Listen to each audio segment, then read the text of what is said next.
Shalom salam podcast eksposisi M116, kita akan belajar satu ayat dari Amsal 3:13. Berbahagialah orang yang mendapat hikmat. Apa artinya? Kebahagiaan yang didasarkan pada pengejaran eksternal seperti kekayaan dan perolehan harta benda bersifat sementara. Namun orang yang mencari hikmat dari Tuhan akan menemukan kebahagiaan yang tak ternilai.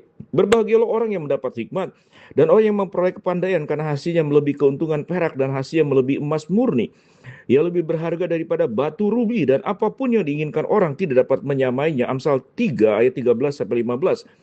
Kata Ibrani asre yang diterjemahkan sebagai bahagia dalam Amsal 3:13 adalah sebuah kata seru atau seruan, yaitu oh betapa bahagianya, yang mengungkapkan emosi yang kuat. Kata ini merujuk kepada kebahagiaan yang datang dari sangat disukai oleh kasih karunia ilahi.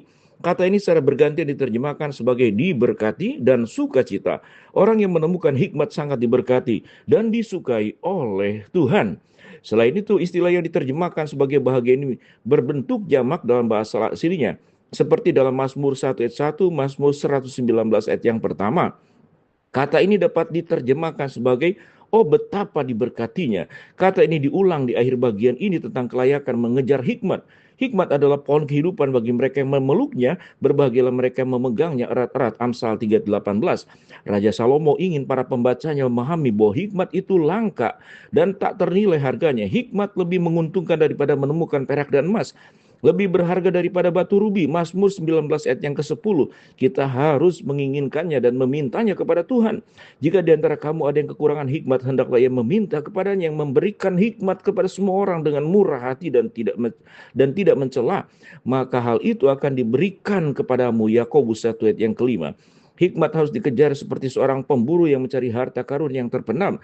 Banyak usaha yang diperlukan dalam pencarian kita akan hikmat. Amsal 2:3-5. Kita harus menjadi seperti seorang pedagang yang mencari mutiara yang indah. Setelah ditemukannya mutiara yang sangat berharga, ia pun pergi menjual seluruh miliknya lalu membeli mutiara itu. Lihat Matius 13 ayat 45-46, Amsal 23:23.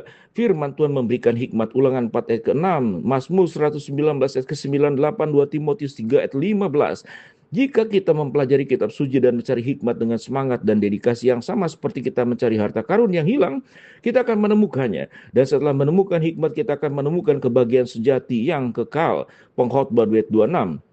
Memperoleh hikmat lebih unggul daripada pengejaran lainnya karena banyaknya manfaat hikmat. Karena mereka yang mendapat hikmat memperoleh hidup dan menerima kasih karunia dari Tuhan. Amsal 8 ayat 35.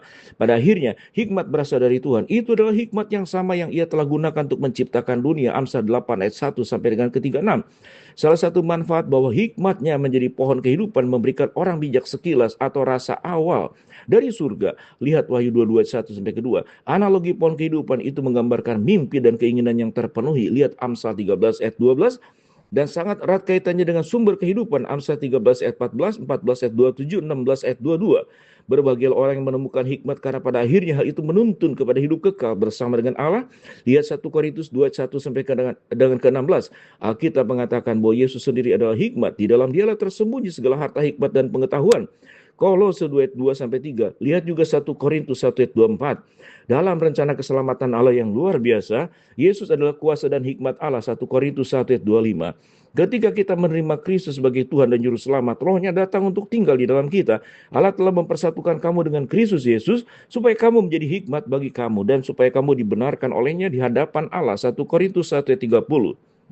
Yesus menanggung dosa-dosa kita di kayu salib sehingga kita dapat menerima pengampunan, pembersihan dan kedudukan baru yang benar di hadapan Allah.